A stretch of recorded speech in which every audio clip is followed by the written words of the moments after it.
I'm Adam Walker, a biometrics consultant, and this is the Pharma Prescribed podcast, where leaders, innovators, and hidden voices in healthcare open up. No sound bites, no spin, just raw insight, one prescription at a time. In an industry driven by data, protocols, and pressure, we rarely pause to ask the human questions. What drives us, what breaks us, and what truths live behind the titles we wear. Belma Alispahic, co-founder and chief scientific officer of Analysismode, has a master's in applied biotechnology from Uppsala University, and she has a track record of turning complexity into clarity. Belma is reshaping how we think about bioprocess development. At Analysismode, she leads the charge behind SimCell, an AI-powered platform designed to accelerate bioprocess efficiency, reducing time to market and future-proofing pharmaceutical workflows. Belma recently took to the stage at the 9th Bioproduction Congress in France, where she shared her insights on future-proofing AI-powered Belma recently took to the stage at the 9th Bioproduction Congress in France, where she shared her insights on future-proofing with AI-powered bioprocess development. Her message was clear: AI isn't optional, it's essential for navigating the increasingly complex biopharma landscape. This isn't just about algorithms, it's about empowering scientists to make smarter decisions faster. Belma's work is testament to what happens when deep scientific expertise meets bold technological vision. Belma, welcome to Pharma Prescribed. How are you? Oh, after this wonderful introduction, how can I be? I'm excellent. Thank you, Adam. Thank you. This very good summary. And thank you for having me here. It's a delight to have you here today. Over the last couple of weeks, we've got to know each other a little bit better talking outside of the podcast. And it's very interesting to me, but also I think it will resonate with our audience. If you could share a little bit of your background story and how you got into clinical research and what you're doing today. Yeah, my story started in Bosnia and Herzegovina in a very small town called Bugojno. I was always a curious child and I'm still a curious person. That's, I think, one of my main drivers. And I always liked to know why behind the things that we can see. That could be universe, that could be stars, that later on translated into biology because I couldn't become an astronaut. So in Bosnia, at least, biology was closer to that. And fast forward, I ventured deeper then into biotech. And during my master's studies, I realized that I am much more well suited for maybe a more into the industrial career, and I want to see what I can contribute there. And then I met the co-founder during COVID, and that's how I co-founded Analysismode. So that's the very long story short. I skipped a couple of chapters, but that's who I am today. So you wanted to be an astronaut. You find yourself as a biotechnologist. Is that how you would describe yourself? Is that a fair assessment? A fair one, yes. Yes. There were a couple of other careers that were there, but yes, I would say that was the closest one. So what is your goal around Analysismode and what it is you're trying to achieve? Our goal is, I would say, one that is more on a grander vision, which is that we should not have to pay a lot for therapies. Therefore, solutions that come from an AI perspective should help the industry reduce the cost either of manufacturing or of the drugs in general, increase the success in getting the drugs to the market, getting to the patients. And then on the technical side of view, the AI should be accessible. How we interact with models in this modern day of age should change. This is where we took the other part of translating our models into a dashboard and features that actually are contributing not only to the specialists themselves, or to people who are accustomed to complicated softwares, but to really someone who just wants to explore and has a couple of questions and wants to be on a laptop and test ideas on a laptop. Okay. So when you started the company, AI was slightly different. And I listened to a lot of podcasts myself outside of this. So Can you talk to the point around the enormous changes that you've seen in a very short period of time and maybe contextualize that for our audience? Oh, that is an incredible question. I remember even in the industry, we are in bioprocessing industry. So it's a very niche industry. And when we started the company, even on a global scale, AI was still something that was kept in, I would say, circles, also siloed in industries, automobile, I don't know, healthcare, cosmetics. But then I think what changed everything was ChatGPT. No matter how many times we hear about this, I think this was a very pivotal moment when not only specialists but people who just have a phone now can use an AI and can chat and interact with it. And after that, I've seen a lot of changes in the industry as well, and much more talk about AI implementation. Regardless, it could be an LLM to help you prepare your filings for FDA and analyze a lot of documents, or it can be something that, like we are doing more on the deep tech side when we are developing models that simulate or are digital twins for bioprocesses of different biological cell cultures. So this is what I've seen. I've seen now a lot of people having different AI strategies, having AI departments. All of the big pharmas are now hiring massively. So it's an interesting time to run this business. I'm also a little bit scared. It started slow and then expanding super fast. For how we run the business, right? We have to think differently now. It's curious that you mentioned around employment opportunities. Many people say that the implementation of AI into big pharma is likely to reduce work, reduce workload for people, and perhaps specialized skill sets. I'm curious to know your perspective on that and whether or not you think that's fair. Is that accurate? Is that your experience? I would say maybe to an extent. I don't think we are going to see any mass layoffs like we are seeing, for example, in tech industry that are going to translate into pharma industry. I think what we are going to see is that people are going to be challenged in how they interact with digital tools overall. This is a very conservative industry. People that do not usually like to interact with computers. That's why we still have experiments noted down on paper or hopefully Excel sheets and then different types of data lakes. I think this is the pressure that maybe the scientists and engineers within pharma companies might be feeling, that they are not equipped now to understand what is actually happening. I don't think anybody fully is, to be completely fair. But to answer your question, I don't think we are going to have AI replacing. I think we are going to have AI augmenting and also changing how we do science. And I think that's a really interesting conversation that we should have. There's a lot of things broken in the system, and I think AI has a lot of leverage to hopefully change some things how we develop drugs and get them to market. It's an interesting point around conservatism in the industry and across pharma and biotech. I've seen it firsthand, and I'd like to think I'm part of the young generation, but I'm not as young as I once was.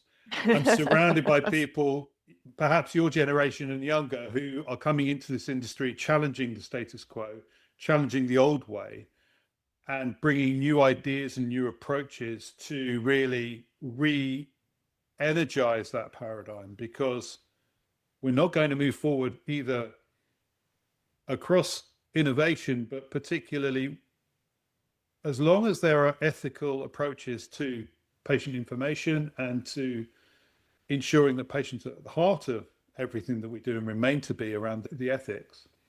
That's a key point, isn't it, as to how the industry develops and moves forward. I absolutely agree. Yeah. So I'm curious, without going down too deeply into the AI rabbit hole, how much of your work today is involving large language models and developing tools around these particular platforms? Because I think for our audience, it would be interesting to know what's behind the scenes in fresh startups like your own. So we as a company, we do not use LLMs. So we have our own proprietary algorithm that we have called INES, which is AI, Neuroevolutionary Symbolic Learning. Very mouthful, but it describes the complexity of the models that we are developing. So we are developing models that simulate glucose uptake in cells, titers in cells, control cells, hopefully cell and gene therapies, viral vectors. So with the idea that you would have less experiments to run in the lab, or very accurate experiments to run in the lab, and get enough product and a good quality of your product. So this is the core of our AI intelligence. I personally use ChatGPT and other AI tools daily. So in my business, we are a team of 2 co-founders, and that's the core team, and we hire when we on need basis, and that means that I have to cover a lot of roles. And then AI becomes my assistant as a marketing manager, as a business developer, as a sales, as a brand, as a scientist, and all of these different personas that I do have to have different hats and hats to wear. So I think this is where this comes in, and we are planning to introduce an LLM feature on our platform as a way to interact with our models. So it wouldn't simulate science, but it would actually help scientists to interact with our models just by a simple prompt to be able to just then send that simulation. That's hopefully coming out soon, but that's how we see this connection between what we have now as AI agent type of LLMs, and in a connection with the AI models that are simulating, maybe could in this case be clinical trials even, or some other part of entire drug development. For us is manufacturing and process development. Okay. Well, thank you for sharing that. So from a business point of view, it's yourself and a co-founder. Are you bootstrapping the business at the moment, if you don't mind me asking? Yes. Yes, I don't. And where do you sit as far as taking on investment, or at some point, if a big pharma company comes knocking on your door and says, I really, really love what you do, we'd really like to implement your tools within our organization and take you under their umbrella. Where do you sit with that particular conversation? We are very open for it. We actually are now thinking, after 4 years of being bootstrapped and being the first AI company in this market, developing the brand, scaling the business, and the technology and the platform to a certain level, it's time to scale. This is a really interesting question that you asked. And we decided to be bootstrapped because we wanted to keep control of how we do the early part of our business. We were lucky and also smart to apply for an EU funding, which is also now becoming a part of our another IP. So that has covered our costs for the last 3 years, and now we are thinking to be ready for maybe more similar, not typical venture capital. We are actually not interested to grow into this big monster of a company. Our goal is actually, and I think we would make more impact. It's not even about the goal. I've had that goal at the beginning. Now, as I'm learning, I'm actually seeing that we would make much more impact if we would be taken under an umbrella of somebody who knows what they are doing. I'm not saying that we don't. I'm just saying that in this case, capacity and scale matters. And we as one company, we can be a provider for multiple, but I think the big change happens when you come under one company and kind of take over their whole, let's say, AI intelligence layer. That would be my I would say, ideal exit in business terms. I think what you're describing really is that scalability, isn't it? It's the fact that with the best will in the world, 2 people can only go so far. And the expertise that you take on alongside others who've already done these things before, when you've got your core skill set and you've got your core tech in place, effectively, it then becomes scalability, doesn't it? And moving it forward into a different realm, to potentially different areas. But also, I think from a profitability point of view, there is a lot more out there once you've done your, your core decision making around what it is you're intending to achieve within that technology stack. And the other important part to mention is people. This is a change problem, and a lot of initiatives, digital initiatives, reportedly fail, not usually not because of technologies. In 70 to 80%, it's change management. So therefore, it's really important to have people on board, understand what is it that they are gaining because they are now forced to use AI tools. I think that's really important. What I'm really seeing often in conversations when I am selling what we are doing, right? It's depending on who I'm talking to. I can be talking to, say, top management, and they are very excited about AI. They have many ideas. They have lots of different projects that they want to run and more open, let's say. But then when you meet the scientists, they're like, oh my God, they have no idea what they are talking about. They want us to do this crazy thing I have no experience about. And they are thinking that because I did this something similar, that this could work. And there's this huge disbalance, not only in one, I have seen this across all of the big companies. It's always the same complaint. It's not even behind the doors, it's publicly spoken about. So it's kind of this big monster that I think it's the most difficult one to actually tackle when it comes to innovation, especially early adoption. That's a great point. Around change management, I mean, what often I see in larger organizations is they bring in consulting firms to actually just manage the change management process. Namely, what did you do before? What are you doing afterwards? And how does that affect your day-to-day working? And how do you document it? Who needs to know? Who needs to be trained? All of those aspects. I mean, that's how I understand change management. Is that the approach that you're describing? Absolutely. Yeah. Absolutely. Because you don't, if you, this is what I'm thinking. My thoughts are always around, I never wanted us to develop something that would be used once in a while. I want something that will be used often. That means that it has to bring value to people who are using them. The people who are buying them are not going to use these tools usually. So it's really important that they are convinced that this actually makes sense for them. And then they are not going to be replaced. Going back to your point, right? This is where our role, and my role especially in this case, is to really help and communicate what does it mean to have a model, an AI model, and what does it mean for you? Are you stupid now because you're using AI? Because now there's a lot of this conversation on cognitive abilities and AI influencing our cognitive abilities and other similar topics. And this is where people, of course, are protective of, especially as scientists, of their knowledge and how are they perceived. So you have to really make a lot of effort in pretty much making this more of educational approach. It takes time, and this is why I think changes is it's really lowering the anxiety and really communicating the expectations from both sides. So even if it's not ideal at the beginning, you know why is it like that. I think this is really important for people to feel that they are involved in the process, even if the decision came from the top, because sometimes usually it's usually done like that you feel like you have ownership, that you have responsibility, and that you're still important in this whole process because you are the focus in this particular case. The beneficiaries are the patient, but you are the focus of this particular tool. So you should feel important. You should feel like it's bringing you knowledge, it's bringing you more time, it's bringing you more creativity. I think there's a lot that we can extract from AI in terms of how do we critically think.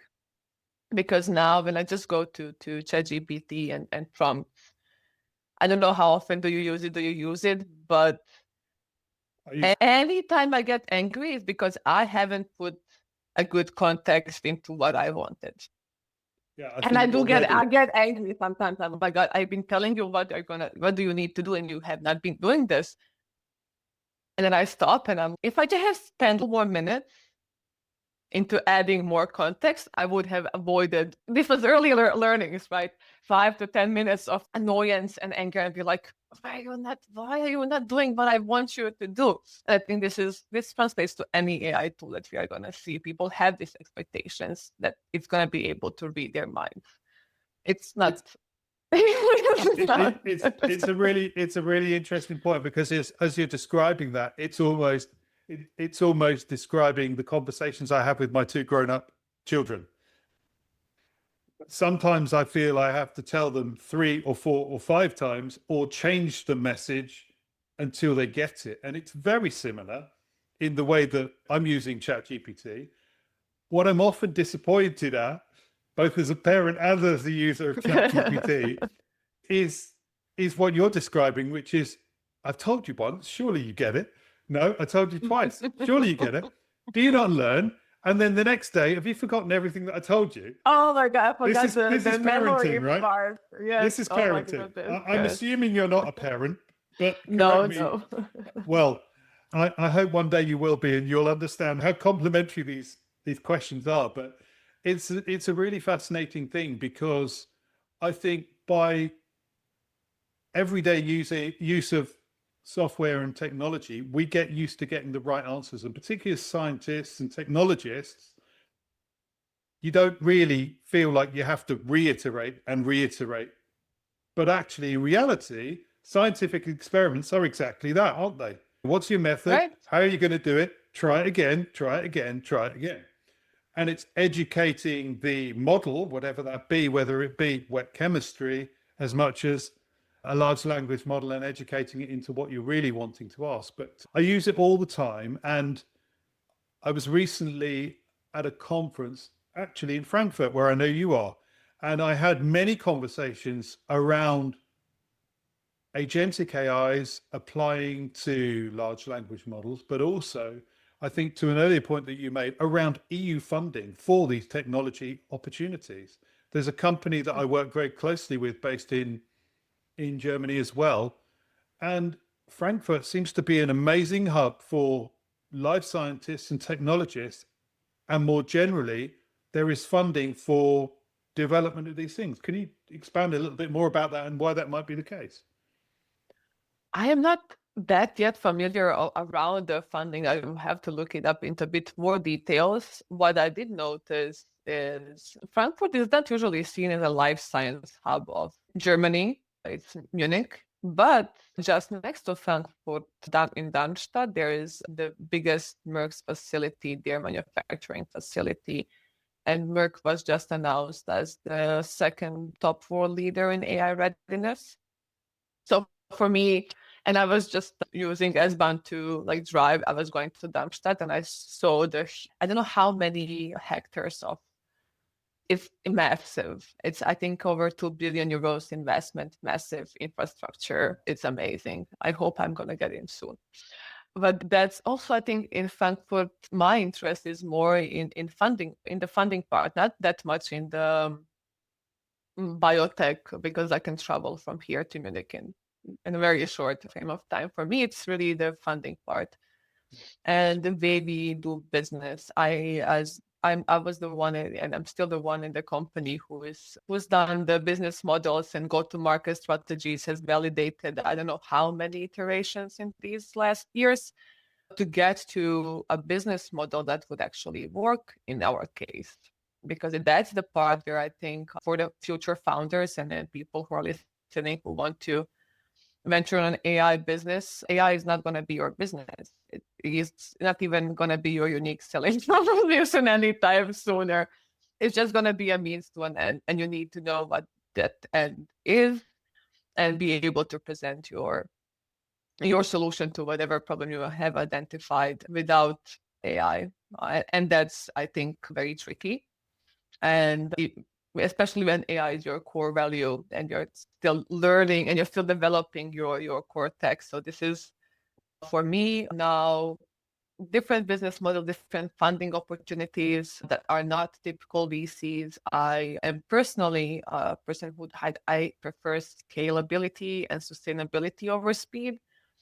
And there are prices that you pay with either decisions, of course, but I and the founder, co-founder as well, have decided to rather sacrifice on being, let's say, later to the market rather than taking on a huge investment way too early. So that's why I'm partially in Frankfurt. I want to see how these bigger deals are constructed because I don't have that experience, right? I have the scientist experience, I have a startup experience. Now it's time to get into let's say, bigger money experience, private equity, merger and acquisition, different types of funding, strategic investments, different commercialization strategies. That's something that I have found interesting. I have never thought I would be in business in the first case, but now I'm like, oh, I'm really interested. How do we actually make an environment that is good for businesses, that doesn't push startups to go for VC fundings before they have a client, before they have something that would actually be a company, so they don't have to go through unnecessary stresses and also unnecessary storytelling to people who don't really care at the end of the day about what they do, but how much money they are going to get them. So I think this is my personal interest in how do we make businesses that are different in this modern age. Yeah, challenges to startup are everywhere, aren't there? It's one thing having an idea, it's another thing monetizing it, commercializing it, marketing a product, marketing a service. And you mentioned about Merck being just down the road in Darmstadt. I also worked in Munich for 9 months of a career. Many years ago, in 2016, I was in Munich, and I saw firsthand, working in a vaccine company there near Munich University in the south of the city, how much investment and how big life sciences is in Germany. It's incredible. I mean, Absolutely. Germany as a country, I think, I've always been incredibly impressed with how well it works, but more and more, particularly post Brexit for the UK, it becomes clearer and clearer how the EU can really facilitate that. And this is not a political point. This is really just an observation that life science innovation is happening in Europe more than it's happening in the UK right now, and probably complementary to what we're seeing in the US as well.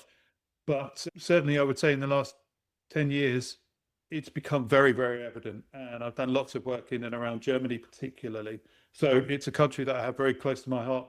But also, I think there are some very complementary behaviors and approaches to work that I find work really well with me. I like working alongside Germans and Europeans more generally, but I do find that the country itself seems to lend itself to innovation in and around life sciences. I don't know if that's your experience as well. You're from Bosnia, you've moved to Germany. Clearly, there was an intention behind that. Yeah, I could maybe even compare it. So I did my master's in Sweden. So I was in Sweden for 2 years, and I was in Finland for 2 years, and now I'm well, 3-4 months in Germany. But I've been Germany is quite close to everybody in Balkans, right? We sort of at least go here to visit our cousins or family. So and for example, my grandfather used to work in Austria, and he was a seasonal worker. He used to make tables, some special kitchen tables for some company there. So there's a lot of exchange there. So from that perspective, there's something for me very wonderful in Germany, which is their education system. It's very complex to understand because you have way too many options, which for some people seems super weird.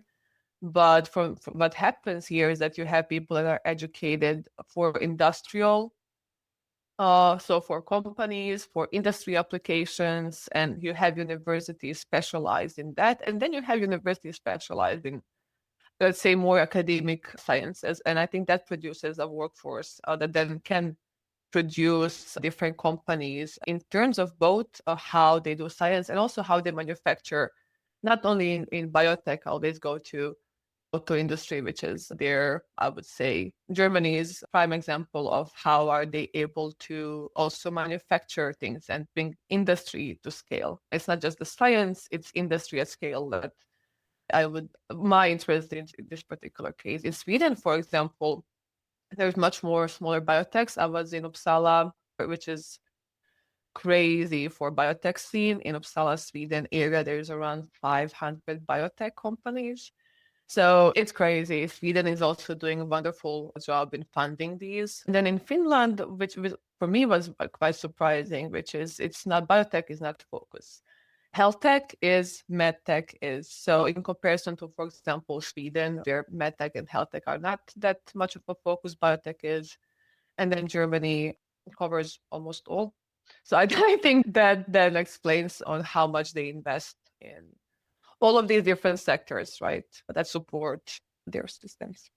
I think it's a really good roundup, actually. And my experience also of Scandinavia, having worked in Denmark and with Scandinavian companies, again, very complementary, smart people, highly educated, great countries where things happen and work really well. They've got fantastic infrastructure. Funding for education is pivotal to the nation as much as contributing to the tax burden of the country. And that's what I also think is missing. If I were going to start the UK again, there'd be plenty that we can learn from our neighbours, our Scandinavian neighbours and our European neighbours. So I appreciate your insight into that. I think, Belma, because as someone who has also, like you, jumped around a little bit, but kept my base in the UK, I think it's really interesting for our audience to hear that perspective across boundaries, because our work is entirely global these days, right? Absolutely. We can work anywhere with anyone remotely like this through screens. COVID was that great disruptor that enabled us to be able to do this forever. And thank goodness there were some pros and there were some cons, but certainly opening opportunity for conversations across boundaries, I think, has been incredibly helpful. Moving forward, and you mentioned around taking on investment, potentially following your bootstrapping stage. What is the perspective and what is it you're looking forward to over the next couple of years? Do you have a future plan and a trajectory with which you're directing the company forward? Right now, there are a couple of things that are lined up, and the roads are we are still at the crossroads. Ideally, one thing would be to get an exit, to get acquired by, in our case, it would ideally be someone like Merck, actually. I'm saying this because it makes sense, right? They provide services to pharma companies and they increase the value that they provide to pharma companies. Pharma companies usually buy drug candidates, they do not buy tech, either them or CDMOs like Lonza. So that would be our ideal buyer and or strategic investor. So that would be where I would really want to see myself and the company in the next 2-3, let's say, years, that we need to scale. We can still continue. Yeah. Would you see yourself in that future role building that company? Because my sense is that you've got a very sharp brain and you've got lots and lots of ideas. This is one of Oh, I many. do.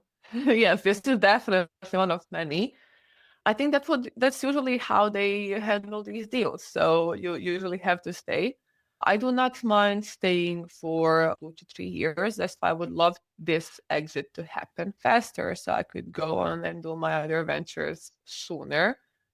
I am now actually looking into, now we can cut this off, it doesn't matter.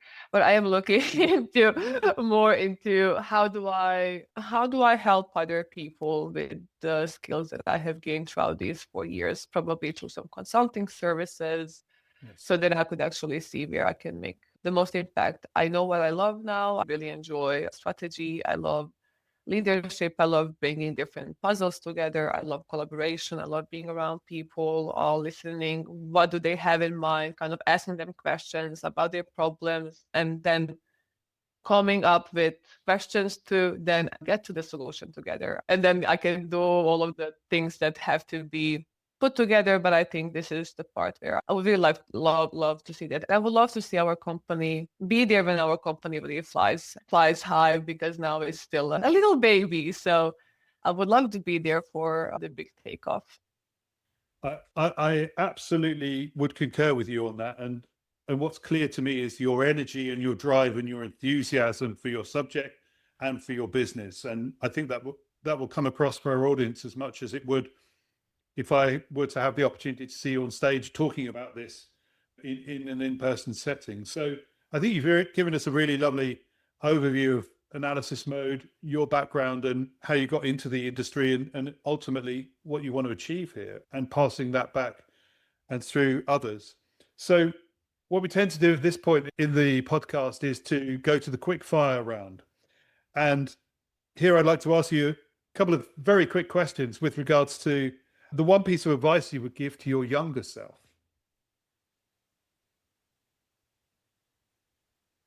God, I had so many. I would say the most important one is don't doubt your dreams. They are not too big. I like that. My dad had a principle which he had painted on his garage wall called Think Big. Yep. It's the same thing. What are the top 3 qualities you value most when building a team, Belma? Curiosity, definitely. Integrity combined with candor. I think that's really important.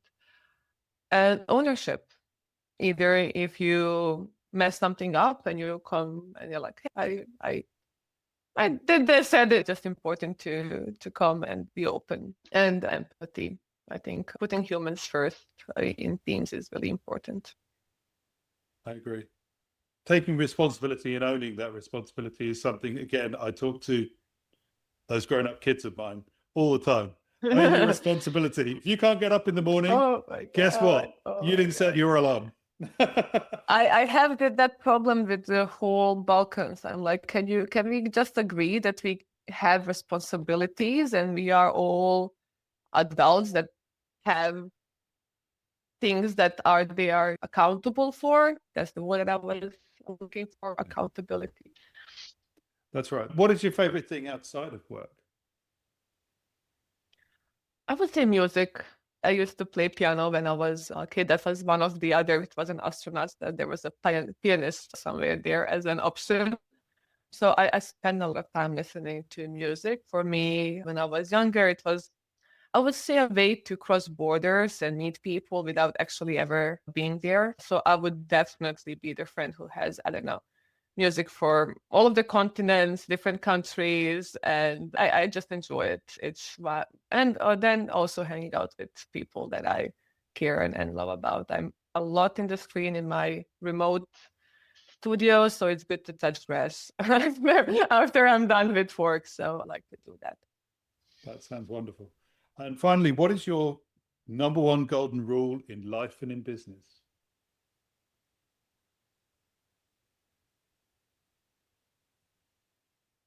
Be honest, be weird. This is more than I don't like it's not even authentic. I think that's kind of, it didn't rub me the right way, or it's weird. I think people are all of us are weird in very wonderful ways. And it's when you are able to be truly and feel empowered in who you are truly, I think that's where you shine the most. I've had troubles and I'm still struggling with that part where I didn't like to take up space for, I don't know, many reasons. But I think taking up space and therefore not being afraid of coming across as weird, it's really important.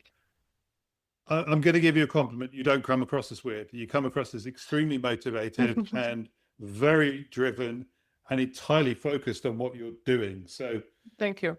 that's a conversation for another day. I think you've been entirely Yes. authentic today, Belma. And once I again, I agree. really want to thank you for your openness and your honesty. So, as I say, you've given us a good background and an understanding to Analysismode and how you got into this industry, and more importantly, how you will continue on your future path. So thank you for taking the time today. For any of our audience that want to reach out to you directly, what's the best way that they can make contact with you and find out more about Analysismode? I'm very active on LinkedIn, so that's the fastest way to reach out to me personally. I'm always up for a good conversation, especially good questions. I keep always saying that to people. Please challenge me. And yeah, our website is the best way to see what we are doing. And also our LinkedIn. There's some things that people can look up there. So if they want, for anybody who is interested in how they can use data from the experiments, their processes, and apply AI to it, they can reach out to me. Wonderful. So the website, is it analysismode.com? Yes. Very good. So once again, I really like to thank you for taking the time today, Belma. It's been an absolute delight to meet you and to get to know you a little bit better. And thank you for coming on Pharma Prescribed today. Thank you, Adam. Thank you for a wonderful conversation. And I'm hoping your guests are going to enjoy it as much as I did. Thank you so much.